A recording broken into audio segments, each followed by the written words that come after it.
Hello everyone, this is Sunil Kumar once again with you. Welcome in this online session. Dear trainees, आज हम एक नए topic को लेकर यहाँ पर चर्चा करेंगे और वो टॉपिक है मॉरल डेवलपमेंट, नैतिक विकास। आइए जानते हैं कि नैतिक विकास से हमारा क्या तात्पर्य है। Meaning of moral development. साधारण शब्दों में नैतिक व्यवहार से तात्पर्य सामाजिक मान्यताओं व आदर्शों के अनुरूप व्यवहार करने से होता है।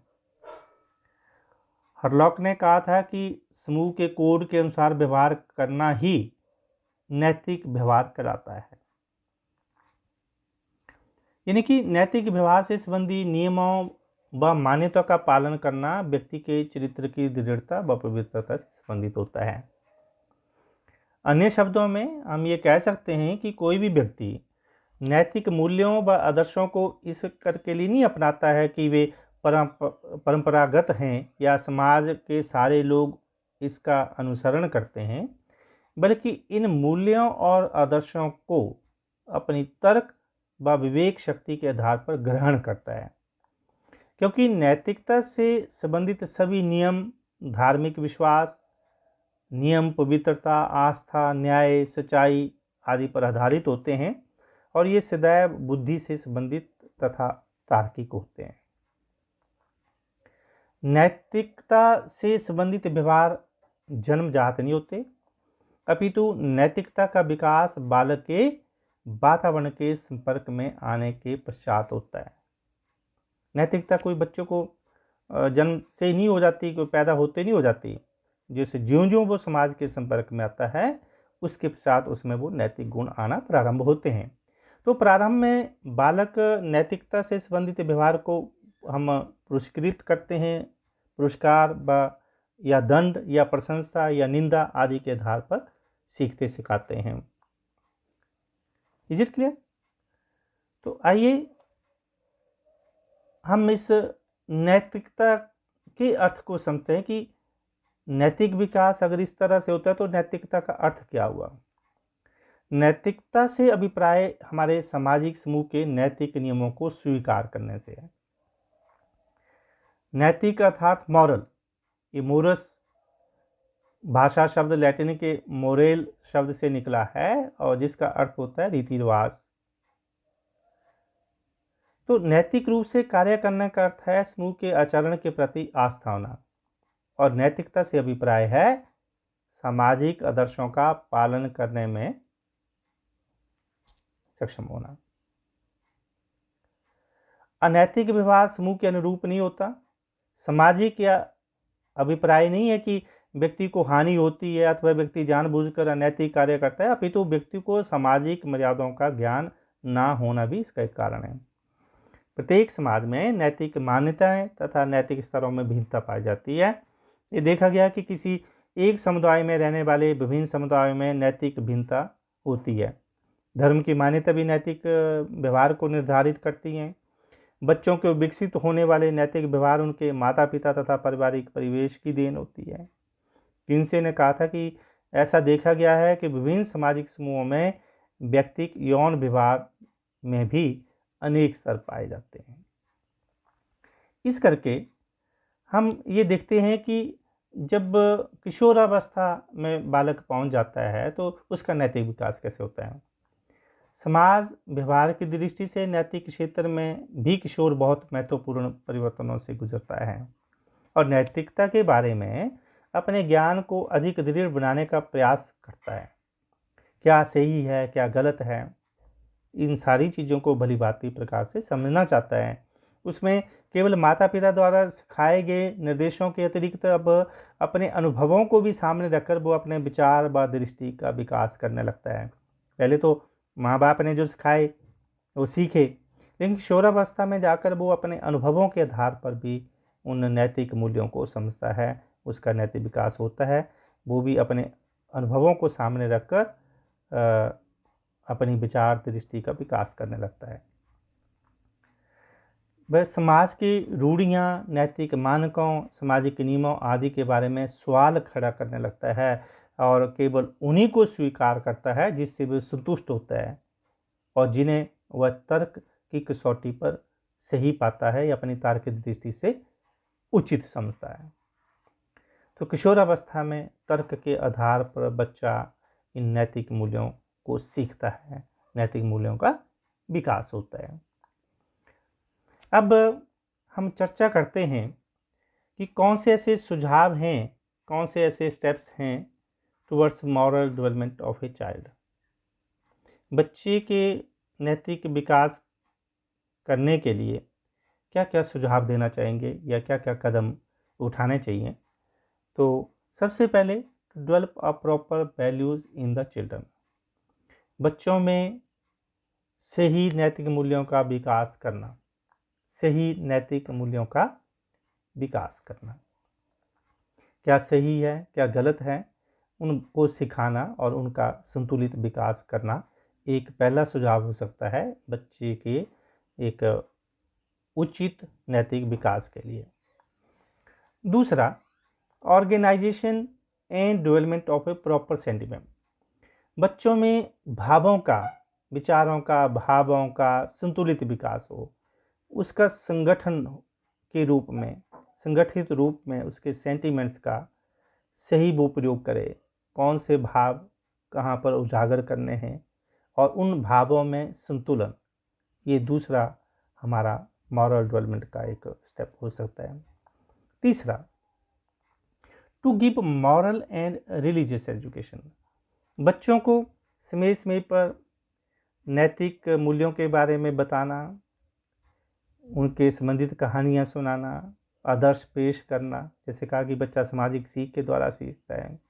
और रिलीजियस एजुकेशन भी बहुत बड़ा रोल प्ले करती है, धार्मिक शिक्षा, क्योंकि धर्म के आधार पर ये पाप है पुण्य है, इन कंसेप्ट्स को जब बच्चा सीखता है तो कहता है कि नहीं, मेरी आत्मा ये लॉ नहीं करती, ये पाप है, ये सिन है और ये पुण्य है, मैं अच्छा काम करूँगा चाहे मुझे कोई देख रहा है या नहीं देख रहा है।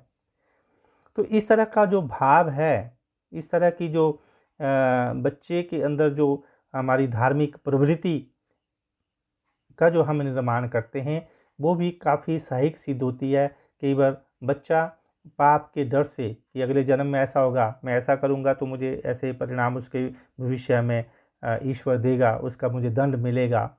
तो ये एक प्रेरित करता है बच्चे को अच्छा व्यवहार करने में, उसका नैतिक विकास करने में हमारा जो एक धर्म है वो भी अहम भूमिका निभाता है। तीसरा, सजेशंस एंड कैरेक्टर इन्फॉर्मेशन। सुझाव व चरित्र निर्माण। बच्चों के नैतिक विकास में समय समय पर उचित सुझाव देना ताकि उसके अंदर अच्छी वैल्यू इनकलकेट हों, उसके चरित्र का निर्माण हो, उसके चरित्र का विकास हो। तो इस ढंग से भी बच्चे का एक स्टेप ये हो सकता है, एक ये भी सुझाव है कि बच्चे में उचित नैतिक मूल्यों का विकास हो। इमिटेशन एंड कैरेक्टर डेवलपमेंट, ये बहुत ही इम्पॉर्टेंट है। आपने सोशल लर्निंग थ्योरी में भी ये पढ़ा, सामाजिक सीख के आधार पर बच्चा सीखता है, बहुत बड़ा प्रभाव होता है उसके समाज का, उसके वातावरण का। इमिटेशन, बच्चा अनुकरण के द्वारा सीखता है, जैसे बड़े करेंगे, जो वैल्यू, जो आदर्श, जो मूल्य बड़ों में होंगे, बच्चे को सिखाने की बजाय बच्चा बड़ों को देखकर अपने माता पिता, अपने से बड़ों परिवार के सदस्यों, उनका अनुकरण करता है, उनकी नकल करता है और उस तरह के उसके चरित्र का निर्माण होता है। तो एक कहते हैं ना, example is better than precept. किसी को उपदेश देने की बजाय अगर हम उदाहरण दें तो उस बच्चे के व्यक्तित्व का अच्छा निर्माण होता है। और उसी ढंग से बच्चे में अगर हम चाहते हैं कि नैतिक मूल्य आएँ तो हमें उपदेश देने की बजाय उदाहरण हम पेश करें तो बच्चा ज़्यादा सीखेगा उन नैतिक मूल्यों को। तो एक इमिटेशन, एक अनुकरण बहुत अहम फैक्टर है बच्चे के नैतिक विकास में। इसी ढंग से role of instincts and emotions, हमारी प्रवृत्ति का भी और हमारे इमोशंस का भी, हमारे संवेगों का भी रोल होता है हमारे इस नैतिक विकास में। हम किस प्रवृत्ति को लेकर चलते हैं, किस प्रवृत्ति के साथ हम लोग जीते हैं, और किस भाव के साथ हम आगे बढ़ रहे हैं। तो ये प्रवृत्ति और संवेगों का निर्माण, उनका संतुलन एक नैतिक मूल्यों को जो उसमें वृद्धि करने में, एनहांस करने में सहायक सिद्ध होता है। To give training about determination, एक अच्छा प्रशिक्षण देना, एक संकल्प का, दृढ़ इच्छा शक्ति का, स्ट्रांग विल पावर का। स्ट्रांग विल पावर के साथ व्यक्ति अपने सिद्धांतों के साथ खड़े होगा, अपने दृढ़ निश्चय के साथ, दृढ़ संकल्प शक्ति के साथ, दृढ़ मनोबल के साथ वो इन चुनौतियों का सामने करने का सक्षम होता है और अपने उचित मूल्यों को लेकर, अपने वैल्यूज़ के लेकर जो वो आगे बढ़ता है। कहते हैं ना कि आत्मसम्मान को बेचकर अगर स्वर्ग भी मिले तो वो नरक सम्मान है। तो इस ढंग से बच्चे का अगर एक डिटर्मिनेशन है, एक दृढ़ इच्छा है, एक दृढ़ इच्छा शक्ति है कि मैंने आत्मसम्मान को नहीं बेचना है, किसी भी चीज़ को मैंने गेन अनफेयर मीन से नहीं करना है। अगर मैं आत्मसम्मान को बेचकर अगर मैं किसी चीज़ को प्राप्त भी करता हूँ तो वो नरक के समान है। तो वो नरक के समान है।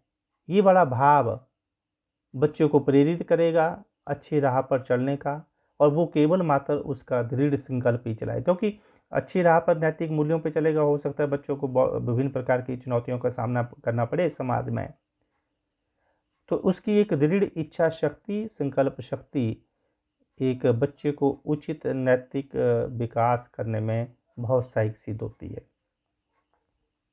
तो इस माध्यम से भी हम स्ट्रॉन्ग उसका दृढ़ इच्छा शक्ति बनाएं, उसको उसके मोराल को बूस्ट करें, तो उसकी जो मॉरल डेवलपमेंट है बच्चे की वो अच्छी होगी। इसके अलावा डेवलपमेंट ऑफ गुड हैबिट्स, अच्छी आदतों को सीखना, उनका निर्माण करना, उनको सिखाना, एक ये भी सुझाव रहेगा, ये भी एक कदम है कि बच्चे के सामने क्या सही है, क्या गलत है, और जो सही है उसको अप्रिशिएट किया जाए, जो डिज़ायरेबल बिहेवियर है उसको रीइंफोर्स किया जाए। तो इस ढंग से बच्चे में वो गुड हैबिट्स इनकलकेट होती जाती हैं। इसके अलावा role of school, family and society, बहुत बड़ी भूमिका होती है हमारे परिवार की, हमारे विद्यालय की, हमारे समाज की, बच्चे को उचित नैतिक मूल्य सिखाने में। Role of school, family and society, सबसे पहला बच्चा संपर्क में अपने परिवार में आता है। माँ सबसे प्रथम गुरु मानी जाती है, फिर माता, उसके बाद पिता, उसके परिवार के सदस्य, चाचा ताया, दादा दादी, मामा मामी, रिश्तेदार, संबंधी। फिर उसके बाद बच्चा अपने जो मीडिया है उसका प्रभाव पड़ता है। आजकल के टाइम में जो संचार के साधन हैं उनको बच्चा देखता है, उनके संपर्क में रहता है। फिर खेल समूह के साथ पीयर ग्रुप का बच्चा प्रभाव पड़ता है, अपने आस पड़ोस के पास वो जाता है, पड़ोसियों का प्रभाव पड़ता है, खेल समूह, साथी समूह का प्रभाव पड़ता है। फिर वो बच्चा उसके बाद विद्यालय में जाता है तो विद्यालय का प्रभाव पड़ता है। उसके बाद परिवार और विद्यालय में जो गुण बच्चा सीखता है, वो जो जब समाज में अलग अलग वर्गों से इंटरेक्ट करता है तो उनका प्रभाव पड़ता है। तो ये role of family, schools and society एक बहुत महत्वपूर्ण एक एजेंसीज हैं जो बच्चे के उचित नैतिक विकास करने में सहायक सिद्ध होती हैं। Is it clear? और अंत में एक पॉइंट हम और ले लेते हैं, good mental and social development of A children. एक बच्चे का अगर एक स्वस्थ मानसिकता बनती है, उसका अगर मानसिक रूप से बच्चा स्वस्थ है और उसका सामाजिक विकास संतुलित है, तो बच्चे का एक स्वस्थ मानसिकता और एक अच्छा वातावरण ये बच्चों को अच्छी वैल्यूज़, अच्छी मॉरल वैल्यूज़ इनकलकेट करने में सहायक सिद्ध होता है। तो एक जो बच्चे की मेंटल ग्रोथ है, मेंटल डेवलपमेंट है, और जो सोशल डेवलपमेंट है, उसकी मानसिकता अच्छी है और उसको समाज का वातावरण भी अच्छा मिला है, तो ये दोनों मेंटल एंड सोशल जो हमारे डेवलपमेंट के एस्पेक्ट्स हैं, ये बच्चे के मॉरल डेवलपमेंट में बहुत सहायता करते हैं, बहुत सहायक सिद्ध होने वाले पहलू हैं। तो हम ये कह सकते हैं कि मेंटल डेवलपमेंट और सोशल डेवलपमेंट जिस बच्चे की अच्छी होगी, उस बच्चे की मॉरल डेवलपमेंट भी अच्छी होगी, उचित होगी, प्रॉपर होगी। तो इस ढंग से हमने आज इस लेक्चर में समझा कि नैतिकता का विकास कैसे होता है, नैतिकता का अर्थ कैसे है, और नैतिक मूल्यों को बढ़ाने के लिए क्या क्या सजेशंस हैं, किशोरावस्था में बच्चों का नैतिक विकास कैसे होता है, और कौन कौन से हम स्टेप्स जो हैं वो ले सकते हैं ताकि बच्चे का जो प्रॉपर जो मॉरल डेवलपमेंट है वो हो सके, यानी कि उचित नैतिक मूल्यों का विकास हो सके ताकि उसके व्यक्तित्व का अच्छे से निर्माण हो सके। तो आज इस मॉरल डेवलपमेंट में इतना ही। Thank you very much.